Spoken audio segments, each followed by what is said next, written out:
This is Curtis coming back at you with some more football talk from Ace Per Head Studios. Today we're going to do a little talk about the New York Jets. As a Fin fan, it's a little hard, because I'm seeing some good things. And the question I'm asking myself is the New York Jets' Joe Douglas proving to be a wise builder? And there's no doubt that the Jets are at the bottom of the AFC East. I mean, obviously, clearly the Bills are at the top. And, at this point, we're talking about the Dolphins and the Pats fighting for second and third, and the Jets are down at the bottom.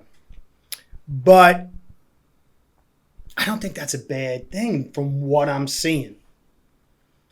From all the moves that are being made, starting with getting rid of crazy eyes Adam Gase, up until now, Joe Douglas is proving to be smart.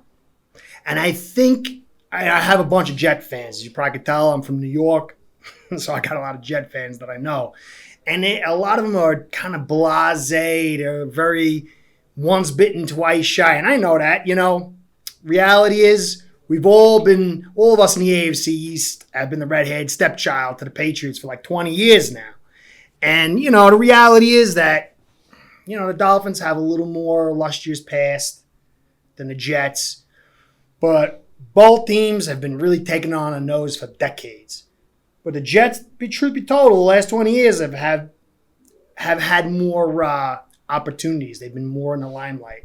And I think, but the last couple of years has been a little rough. Dolphins are turning it up. Obviously the Bills are making a big move now. But this draft and the moves post-draft, I'm really excited for as a football fan. And, it's all going to come down to Zach Wilson. Some people, his chin's too small, looks like he's a little fragile, maybe he's a little too Hollywood, whatever. We don't know. Word's coming out, the ball's coming out nice. All the talk was he had the most arm talent. It's all going to come down to Zach Wilson. That pick is going to make or break Joe Douglas. It's going to make or break the Jets. But that pick's already done. And what I see Joe Douglas doing is not what was done for Donald. And it's what's not been done for plenty of other quarterbacks around the league. And that is, we spent this huge pick on a quarterback. He is the future. Look at Joe Burrow. Let's protect him and let's set him up to build for success. So Wilson is the future. And the reality is, if Joe Douglas flops and new coach Salah flops, but Wilson shows himself to be the future, that's fine. He can outlive this regime. And then the next regime, you'll have coaches clamoring, good coaches, quality coaches, if this group is not, to take care of Wilson, to work with him and to help the Jets get to where they need to be. But if he doesn't, it's going to be a disaster. So at the very least, the plan, that's the thing. The plan might not come out to be the right plan as far as the picks and this and that. But the plan itself is smart. And when I go over the list, and there's a couple of moves that really I'm excited to see. So, the future is keeping his kids' knees protected. Joe Burrow, which is very little talked about quality, his important quality, is his ability to move and throw. That's been compromised. He's got to wear the leg sleeve. Is going to tell how many games it's going to take to get him back to 100%. Is he going to be 100%? Wilson is able to move. He's able to throw. He needs to be safeguarded. And the addition of Corey Davis in free agency. 10th best ranked receiver by PFF in a very stoic kind of offense. He still put up almost 1,000 yards, 15 point something 1 yards per reception. He was given a PFF grade of 85.3. The guy is 6'3", 205. And you watch him, and that's a better addition than Donald ever received. And when you go over your core, your group of receivers, it's pretty deep. It's pretty well-rounded. This kid's got veterans, he's got young talent, and he's got talent to spread that ball out, to help him develop. So he doesn't have to focus just on that one player. Keenan Cole, long the tooth guy, okay. Experienced though. Braxton Berrios, ranked 50th by PFF, 72 grade, 5'9", little route runner guy. Developing, nice little player. Denzel Mims in his second year.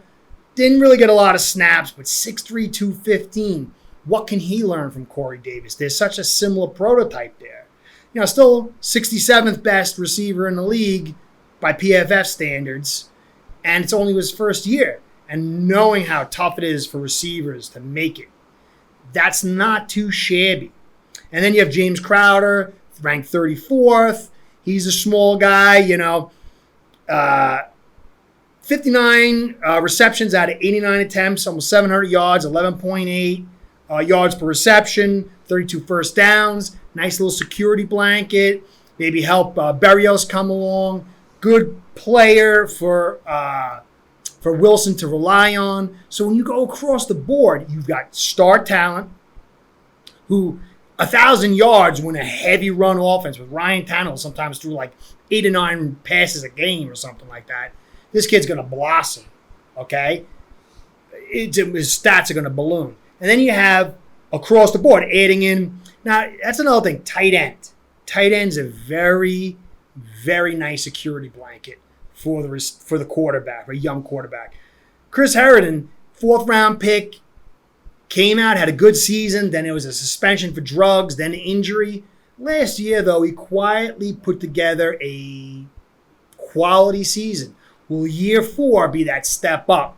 And then you got Ryan Griffin, who's the run blocker, 6'6", 264, 68.4 run blocking grade, over 206 snaps. Solid player to get in there, to grind it out and be a physical player. And I think you're going to see a lot more running this year because this offense is taken off of the Denver system, the Shanahan system. So I think you're going to spend, Salah comes from the 49ers. So you're going to see this. It's not going to be the Wilson happy hour of passing, I don't think. I think you're going to look to protect him, get him out in the pocket, have quality throws, but they're going to take the weight off him with a solid running game. And this is probably the most exciting part. And I keep bringing this name up to some Jets fans that I know. And they're not excited. I'm not excited to see what he's going to do to my Dolphins. But Michael Carter in the 4th round. If you have not watched Michael Carter run, he was easily the 4th best running back in the draft. And there's potential for him to even be higher than that. I just like the way this kid fits into the modern era of football. He's decisive, elusive. He can catch. He is so sudden. When you watch him run, knock on him, he doesn't have that 4th gear. 1st, 2nd, and a pretty good 3rd. 4th gear, he ran a 4.55 40. But when you see this kid work in close space, we did a video here, I'll put the link down below, going over running backs. Running back needs to make one guy miss. That's all he needs to do. That's his only real obligation. Holding on to the football, obviously. But in the scheme of things, make one guy miss.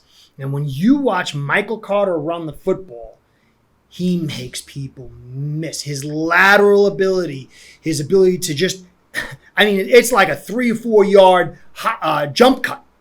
And he is very, very dangerous. And he's only 5'8".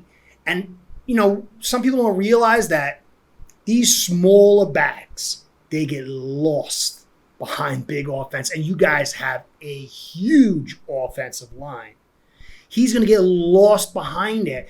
I really think this guy could be one of the steals of the draft. He had a short shuttle run of 3.98, which was 2nd of all participants, through their pro days if it had been one single combine. You watch him. He had a game against Miami. He ran 20, was it 20? 23 carries for 300 yards on the day. And when you watch that game, it was beautiful. And really, Williams got drafted higher, but a lot of people thought that he was as good. And when you watch him, I really think this kid has a chance. And it's gonna be a running back by committee. That's the reality, and it's probably better for Carter. And I like Ty Johnson. He's in his second year, but first year with you guys last year, 4.7 yards per carry, quality back. But this upgraded line could actually bring that even higher. But the intriguing one is Josh Adams. Now, he's from the Eagles last year. His second year, he was injured. Last year, he put forth 29 carries, 157 yards, 5.4 yards per carry. But he's 6'2", 225. And, back in his rookie year with the Eagles, he had 120 carries, 511 yards, and 4.3 yards per carry. It shows that in the bookends, this kid's a quality back, along with Johnson, the addition of Carter, who could be a very big spark. And the thing that excites me for you guys the most, because it's the most important unit in the game, is the offensive line. And I'm sure you Jet fans know how much has been put into this offensive line, how deep it is. Yes, there's a few question marks. There's a few, is Becton going to be healthy? Is Tucker going to really show up to be who he is and this and that? But when you go down the list, I'm going to go look at now, this is a very good unit. And you look at the Patriots, they have a very, very good offensive line. And the Bills, some good edges, little concerns inside. But I think the Jets, with the moves they made, at least for this upcoming season, could be vying for the second best offensive line. Now, the Dolphins, they spent tons on their offensive line, and it's still in flux. I think that could change this year. They need some growth, some young players or whatever. But at the face value, the Jets could have the second best offensive line in the division, and that could go bode big time, especially for Wilson. You add a full receiving group, some possibilities at tight end, at least some good run blocking, a good committee of running backs, and then you add a deep and talented offensive line. And this could really set this kid up, and it could set you guys up for maybe a shocker if things happen. Because right now, possibility Howard holds out. Dolphins move Howard. It's going to cut the legs out of the team. It's going to be very difficult for them. And this could open the door for you guys possibly unseating them. I'm not saying that's going to happen. Then you also have the Patriots. What's going on there? So, but to me, it's all about the offensive line. And if you guys could have the second best offensive line in division, it could. I personally, if I was a Jet fan, I'd still want to be fourth in division, get a pick between like 8 and 14 this year, and then in the third year really take off. Know a good draft choice. That's what I would want. But all right, the offensive line. The center position, I'm not too thrilled with. Dan Feeney, ranked 35th. That's really terrible as a center. He's just. I remember him coming out in a. I remember him coming out in a draft. And I was kind of excited about him, but he hasn't played well. And then you got Connor McGovern, who was ranked 23rd, and that sounds pretty good. But the reality is it's not. The center position, it's really 32 guys, and 23rd. His PFF grade was 42.7 pass blocking and 70.5 run blocking. So I think he's going to end up starting, and you're going to get a more run-centric, because you can kind of cover the center up. It's great when you have an elite center because that opens things up, but you can kind of cover the center up a little bit if they're not fully competent. So I think the center position is something you'll pick up maybe next year, which, for you guys, I'm hoping. But it's the interior line. It starts getting exciting. It's got to be the best name of any offensive lineman in the league. Greg Van Rotten, ranked 42nd, old guy. I think he's 2012 when he came in. He 63 PFF grade, which is pretty solid, pretty good. 42nd. I mean, if that's your right guard, that's pretty good. 71.5 pass blocking grade. So he's a pass blocking specialist.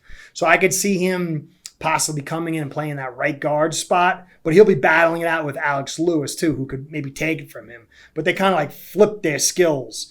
So Van Rotten is 71.5 PFF pass blocking grade, but only a 54 run block, where Alex Lewis is 26th ranked in the league, 66.6 PFF grade, but he's only 55.6 pass blocking grade and 71.5 run blocking grade. And he's only had 544 snaps last year, so there's a little inconsistency there. Can he stay healthy? Can he stay in? I'm not exactly certain. Was it an injury or was he replacing whatever? I don't know.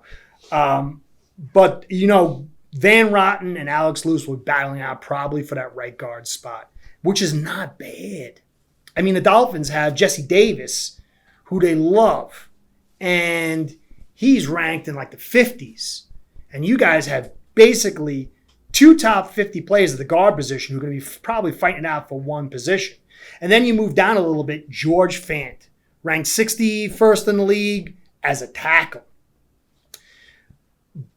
But he ain't playing tackle now. With the addition of Morgan Moses and his size, it looks like you guys are going for like the mammoth tackles and smaller guards. So you could see George Fant playing that reserve tackle role, or maybe even getting some looks as a backup guard or vying for that position or something. It would be very interesting. But then, this is the move. This was a big, big move, man. Morgan Moses totally changes the complexity of your team. I was kind of excited. I did a video a little while back about the Jets possibly, can they shock the division or something like that? And I was like, but the Washington football team was very dysfunctional prior to Rivera getting on board. And so there was a lot. It's really hard to really judge him that way. But when you look at his play last year, unbelievable. He had an 84.7 run blocking grade. He's 6'6", 335. Can you imagine him at right guard, Becton at left guard? It's towers of power. And so he's going to obviously take that position of the right tackle. Becton is going to, who played very well, very underappreciated his production in his rookie season. I think, obviously the injuries limiting his season kind of took away some of the steam from it, but he ranked 31st in the league at tackles at left tackle, and you're seeing him come in. He had it was like a 74.4 overall PFF grade, but it was equally split. He was a quality pass blocker and he was a quality run blocker. Now, the plantar fasciitis really kind of made me nervous. I was worried about his career because the guy is so big.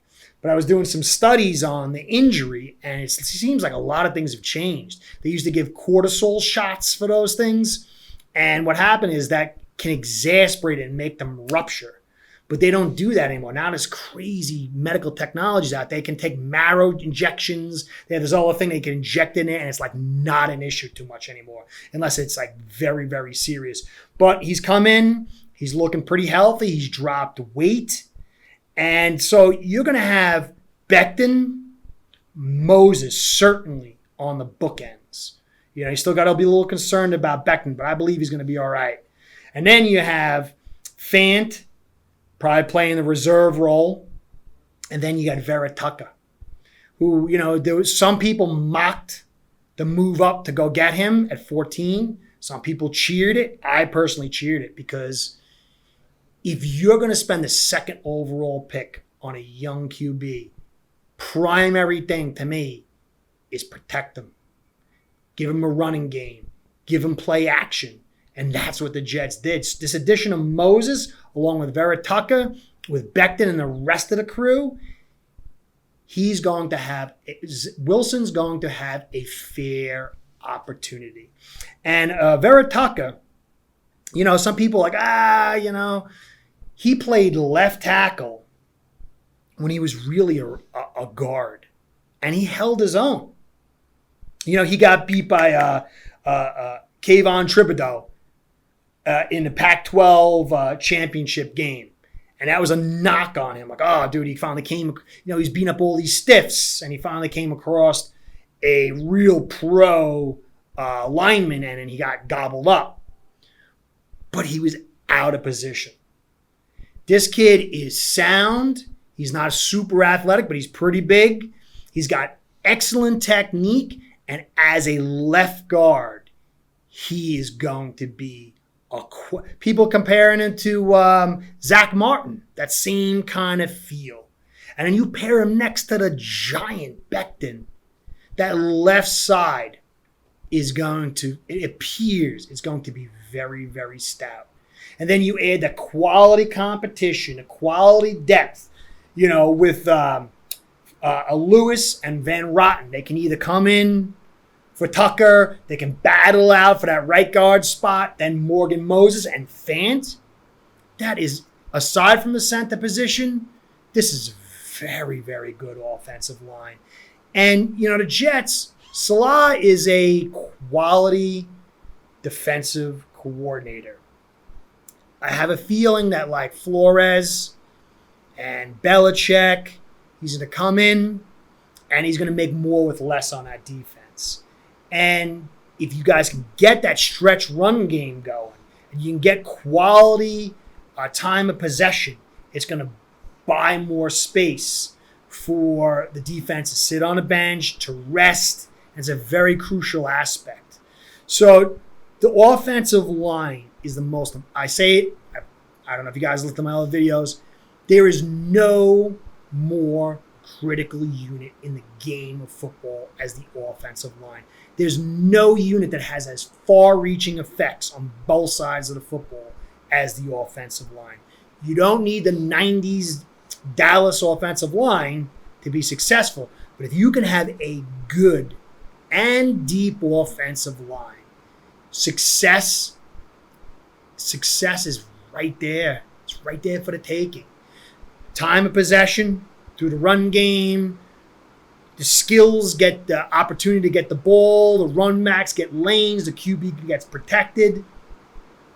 So in my mind, having that second best offensive line, what you've done, especially with Moses and Veretuka, I really would, I know it's hard, but I would have some faith, some confidence, and a good deal of excitement going into training camp. Things can change, injuries, letdowns. But for the plan, this is a very good plan. But if you guys can just get Wilson comfortable, get him successful, then the future is bright. We're all going to be chasing Allen, it seems like. And we got to worry about Mac Jones is not Brady 2.0, which I'm stretching it. It's just figure of speech, But Wilson, man, he's being taken care of. I think Jets fans should applaud Joe Douglas, at least in the plan. Let's see how the execution goes. So, Jet fans, I think the AFC East is going to be the third toughest division. And it looks like if things keep going the way it is, it could end up being a very tough division for years to come. But you, in my opinion, are building wisely and should be excited. So I hope you enjoy the content here. I hope you like, comment, and subscribe. Mostly comment. On Sundays, I hate you guys, but throughout the week, I love talking football, even if it's the dastardly Jets, gangrene. I do hope for you guys to be successful as a football fan. All right? So your comments mean a lot. I like to hear from you, but try to see that. Man, I'm almost jealous of what you've been doing with that offensive line.